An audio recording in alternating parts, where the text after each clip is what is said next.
ቅድስት እምባ መሪና ማርያም ወይም ቅድስት እምባ መሪና። በስመ አብ ወወልድ ወመንፈስ ቅዱስ አሐዱ አምላክ አሜን። ቅድስት እምባ መሪና የጻድቅ መታሰቢያ ለበረከት ነው። እግዚአብሔር አምላክ ቃል ኪዳንን ከገባላቸው ቃል ኪዳን ከሰጣቸው እናቶች መካከል ታላቋ ጻድቅ ማርያም ወይም ቅድስት እምባ መሪና አንዷ ነች። ቅድስት እምባ መሪና ማን ነች? እግዚአብሔርን በመፍራት በንጽሕና በበጎነት የሚኖር ስሙ አውግኒዮስ የሚባል ሰው ነበር። ታማኝና ፍጹም ተጋድሎ የምታደርግ በእምነቷም ጠንካራ የነበረች ሚስት ነበረችው።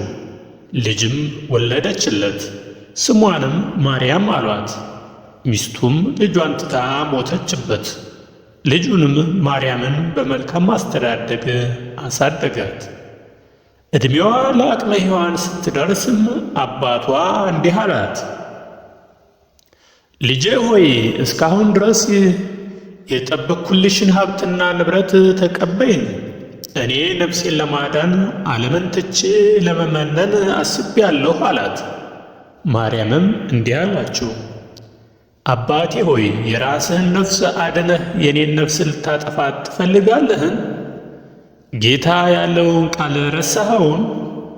መልካም እረኛ ነፍሱን ስለ በጎቹ አሳልፎ ይሰጣል አለችው። አባቷም ይህን ነገር በሰማ ጊዜ እምባዋንና ለቅሶዋን እየተመለከተ እንደገና እንዲህ አላት፣ ከአንቺ ጋር ምን ላድርግ ይገባኛል ልጄ? አንቺ ሴት ነሽ። እኔ መግባት የምችለው ወደ ወንዶች ገዳም ነው። ስለዚህ በተፈጥሮ ሕግ እንለያያለን። ስለዚህ ከእኔ ጋር የምትኖሪው እንዴት ነው? ሰይጣን የእግዚአብሔር አገልጋዮችን የሚዋጋቸው እንዳንቺ ተመሳሳይ ጾታ ባላቸው ሴቶች ምክንያት አይደለምን? እንዲህም አለችው፣ ጌታዬ ሆይ አንተ እንዳልከው ከነጾታዬ ወደ ወንዶች ገዳም መግባት አልችልም።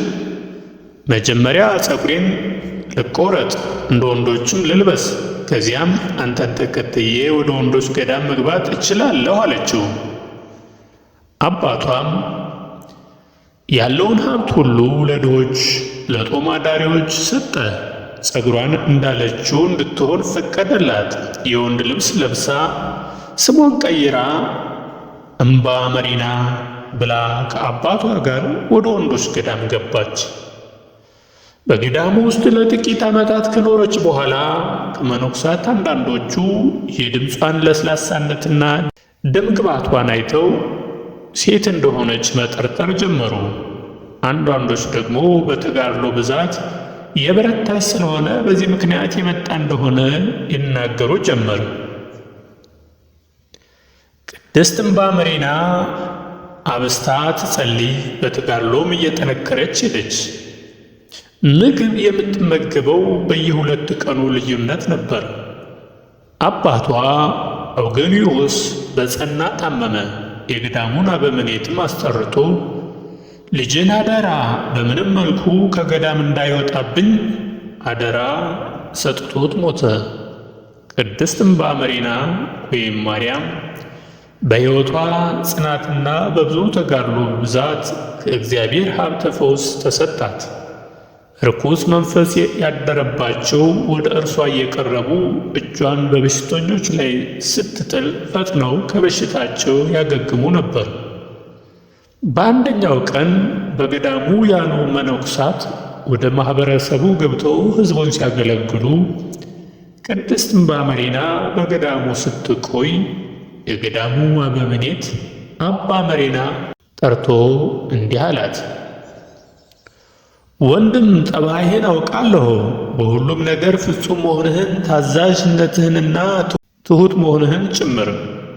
ወንድሞች ከገዳሙ ወጥተው ለአገልግሎት ሲፋጠኑ የአንተ በበዓትህ መቀመጥ ስላስቆጣቸው አብረሃቸው እየሄድክ አገልግሎትህን በማድረግህ ከእግዚአብሔር ዘንድ ዋጋህን ታገኛለህ አሉት። እነዚህን ቃላት ከሰማች በኋላ እምባ መሪና ከአበምኔቱ እግር ላይ ወድቃ አባቴ ሆይ ጸልይልኝ፣ ወደ ላክኝ ስፍራ ሁሉ ለመሄድ ዝግጁ ነኝ አለች። የገዳሙም አበምኔት ቅድስት እምባመሪናና ከ3 ወንድሞቹ ጋር ለአገልግሎት ከገዳሙ ውጭ ላኳቸው። በሄዱበት ማረፊያም ስፍራቸው እንደነበሩ አንድ ወታደር የገዳሙን ማረፊያ ጠባቂ ልጅ ደረሰባትና ጸነሰች። ወታደሩም እንዲህ ሲል መከራት፣ አስፈራራት። አባትሽ ከማን እንዳረገሽ ከጠየቀሽ ከኔ ጋር የተኛው ወጣቱ መነኩሴ ነው ብለሽ ንገሪው አላት። አባቷ ልጁ ነፍሰ ጡር መሆኗን ሲረዳ የሆነውን ነገር ያውቅ ዘንድ በጥንቃቄ መረመራት። ይህ ነገር በአንቺ እንዴት ሊከሰት ቻለ ብሎ ጠየቃት። ያች ሴትም ቆንጆው የገዳሙ መነኩሴ ደፈረኝና ጸነስኩኝ አለችው። በመነኮሳት ቤት ጠባቂው ወደ ገዳሙ እየጮኸ መጣ። ያ አስመሳይ የውሸት ክርስቲያን፣ እናንተ ክርስቲያን እያላችሁ የምትጠሩት መነኩሴ የት አለ በማለት ጠየቀ። አበምኔቱ ግን ሊያቀዘቅዙት ፈልገው እንኳን ደህና መጣህ አሉት። እርሱ ግን አንዲት ሴት ልጅ አለችኝ፣ በእርጅና ዕድሜ ትጦረኛለች ብዬ ተስፋ የማደርግባት። ነገር ግን ተመልከቱ፣ እናንተ ክርስቲያን እያላችሁ የምትጠሩት እምባመሪና ልጄን ደረሰባትና ጸነሰች፣ እንዲህም አደረገኝ አለ። የገዳሙ አበምኔት እምባመሪና አሁን ለጊዜው ከገዳሙ ስለሌለ ምን ላደርግ እችላለሁ? ከአገልግሎቱ እንደተመለሰ ከገዳሙ እንዲባረር አደርጋለሁ አሉት። እምባመሪናም ከ3 ወንድሞቹ ጋር የአገልግሎት ጊዜዋን ፈጽሞ ወደ ገዳሙ ተመለሰ። አበምኔቱም አስጠርቷት ባህሪህ እንዲህ ነበረን፣ ይህ ነው የአንተ ዓለም? ስለምን የገዳሙን መነኮሳት ማረፊያ ጠባቂ ልጅ አስነወርክ? እንዲህ ያለ ስድ በላያችን ላይ ያመጣህብን። አባቷ ወደ ገዳም መጥቶ ሁሉንም ነገር ነገረን፣ መሳቂያ አደረግከን፣ አሰደብከን አሉት። እምባመሪና ይህን ነገር በሰማች ጊዜ በአበምኔቱ እግር ላይ ወድቃ አባቴ ሆይ ይቅር በለኝ፣ ሰው ነኝና እኔም እንደ ሰው እበድላለሁ አለች። አበምኔቱ ግን በቁጣ ተሞልቶ ከገዳሙ አውጥታችሁ ጣሉት፣ ተመልሶም ወደ ገዳሙ እንዳይገባ አለ። እምባመሪናም ገዳሙን ለቃ ከገዳሙ መግቢያ በር ላይ ቁጭ አለች። በዚያ ሆና ሐሩሩ የሌሊቱ ቁር እየተፈራረቀባት በጸጥታ ተቀመጠች እንጂ ወደ ሌላ ቦታ አልሄደችም።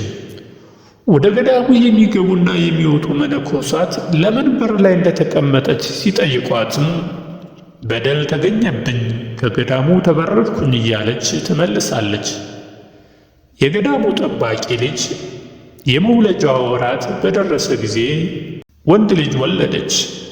አባቷ ሕፃኑን አንጠልጥሎ ወደ ገዳሙ መጣ። እምባመሪና በገዳሙ በር ላይ ቁጭ ብሎ አገኛት።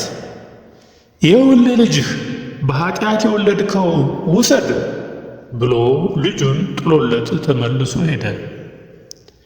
እምባመሪና ሕፃኑን አንስታ እንዲህ አለችው፣ አዎ ለኃጢአቴ ደሞዝ የሆነ ሽልማት ተቀብያለሁ። ነገር ግን ለምን ይህ ምስኪን ሕፃን ከኔ ጋር አብሮ ይጠፋል? አለች። መንጋ ከሚጠብቁ እረኞች ወተት እየለመነች እንደ አባት ሕፃኑን ማሳደግ ጀመረች። 3 ዓመት እንዳለፉት መነኩሳቱ ተሰባስበው የገዳሙን አበምኔት እንዲህ አሏቸው፣ አባታችን ወንድማችንን ይቅር በለው። እስካሁን የተቀጣው ቅጣት በቂ ነው። ኃጢአቱን ለሰው ሁሉ ተናዟል። አገሩ ሁሉ ኃጢአተኝነቱን አውቋል፣ እርሱም አልካደም አሏቸው። አበምኔቱ ግን ከውሳኔያቸው ፍንክች እንዳላሉ ባዩ ጊዜ ወንድሞች በድጋሚ እንዲህ አሉ፣ እርሱ ወደ ገዳሙ እንዲመለስ ካልፈቀድክ እኛም ገዳሙን ለቀን እንሄዳለን።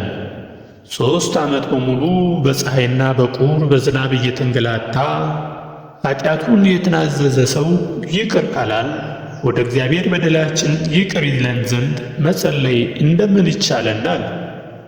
እርሱ ውሎና ዳሩ በበሩ መግቢያ ነው። እስካሁን ግን ይቅር አላለሁም አሉት።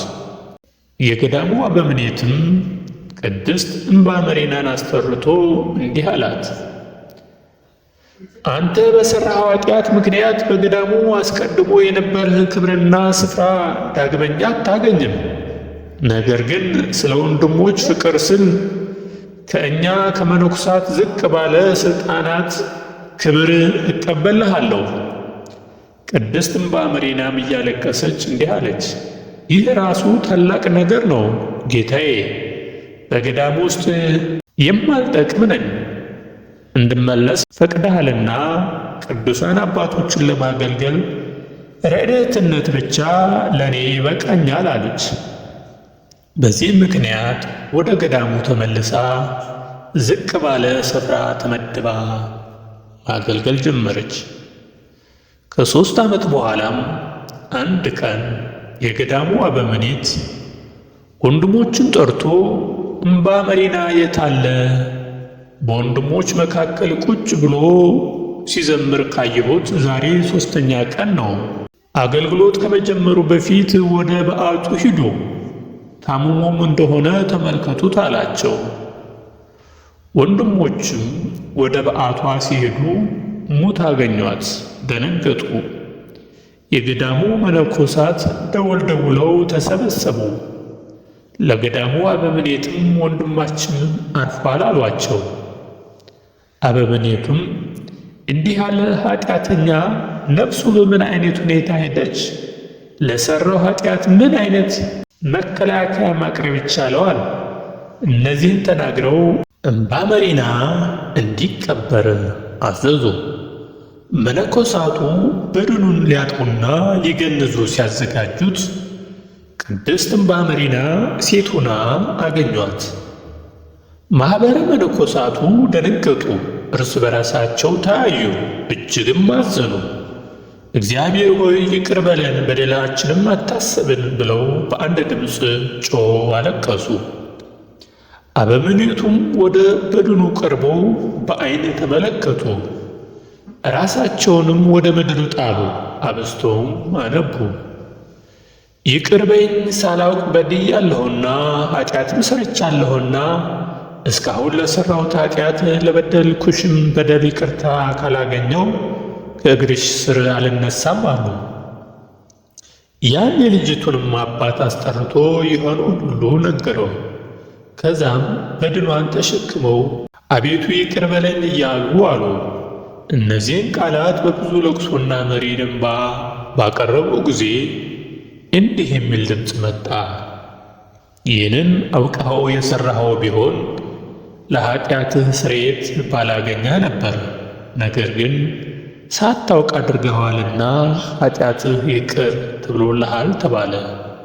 አበምኔቱም የተፈጠረውን አይቶ እጅግ አዝኖ አለቀሰ።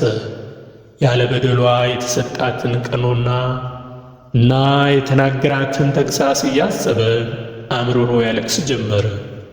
ማምሻውን ላይ የቅድስት እምባመሪና አስከሬን በታላቅ ክብር ከሥጋዋ ተባርከው ቀበሯት።